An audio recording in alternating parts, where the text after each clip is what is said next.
Sbu, a long day in court for suspended Secretary General Ace Magashule's matter against the ANC. And of course, we also saw the legal representatives for Mr. Magashule, Advocate Dali Mpofu, laying out his client's case. That's correct, Kathy. A long day indeed. And obviously today was about the applicant's case where Dali Mpofu laid out his case, as you put it out. Obviously, there are a few things that he's challenging there, just to recap for our viewers, which is he wants the ANC's step-aside rule to be rendered as or regarded as invalid by the court, but he's also questioning the constitutionality of Rule 25.70 of the ANC's constitution. Now, that's the rule that was used to suspend him. But for the better part of the day, though, Kathy, there was arguments around the legal principle of audi alteram partem, which relates to one being offered an opportunity to give their side of the story. And it seems that the thrust of the argument from Magashule is the fact that the ANC did not give him a right or an opportunity to do so, and that also the said rule, which is 25.70, did not allow for an appeal which denies him what he says is his constitutional right. And another issue that came up there, obviously, being the challenging the powers of Jesse Duarte as the Deputy Secretary General to suspend him. Let's listen to what Dali Mpofu had to say about that. Secretary General may or suspend, what have you. Again, the delegates, in their wisdom or whatever you can criticize them, decided to give that power to an individual, a human being called the Secretary General, not to a structure. They knew that there were structures. The ANC has no shortage of structures, but they gave this to a human being called the Secretary General, this power. Now, this power cannot be exercised despite what the court has said to Mr. Mawere. The point of the matter is this. The Deputy Secretary General is not the Secretary General. And she may deputize in certain situations, but it is not an automatic thing that she just falls into place. Well, it looks like the process that the ANC followed in the run-up to the suspension of Magashule will become the main bone of contention.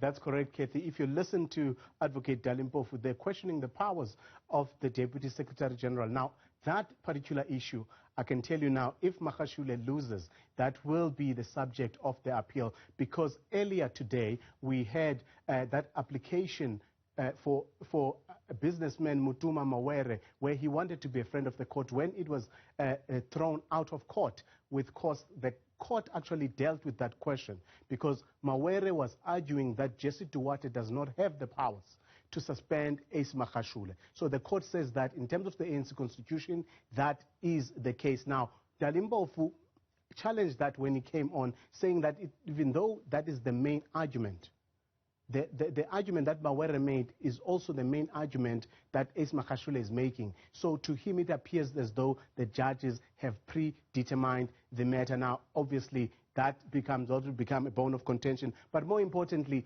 the issue also around the ANC process.